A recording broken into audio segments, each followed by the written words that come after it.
मालेगाव येथील सुजन टॉकीज परिसरात झालेल्या खुनाचा अवघ्या 12 तासात उलगडा करण्यात नाशिक ग्रामीणच्या स्थानिक गुन्हे शाखेच्या पथकाला यश आले आहे। दिनांक 26 जून रोजी मालेगाव छावणी पोलीस ठाण्याच्या हद्दीत जुना आग्रा रोड परिसरातील सुजन टॉकीजच्या आवारातील मोकळ्या जागेत एका 25 वर्षीय युवकाचा मृतदेह आढळून आला होता।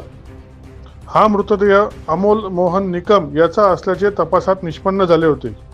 यातील मयतास कोणीतरी अज्ञात इसमाने अज्ञात कारणासाठी रुमालाने गळा ओढून जीवे ठार मारले म्हणून मालेगाव छावणी पोलीस ठाण्यात गुन्हा दाखल करण्यात आला होता।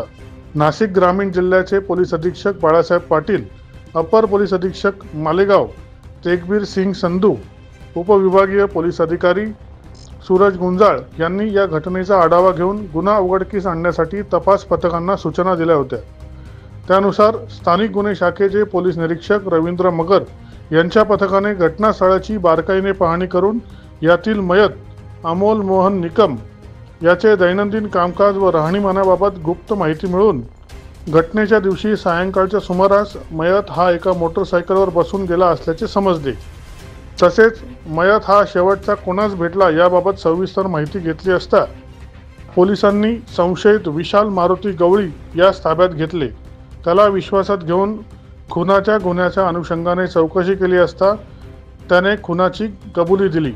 आरोपी विशाल गवळी या शिवीगाळ करून आपापसात वाद झाल्याचा राग मनात धरून भगव्या रंगाच्या रुमालाने त्याने गळा ओढून ठार मारल्याचे कबूल केले।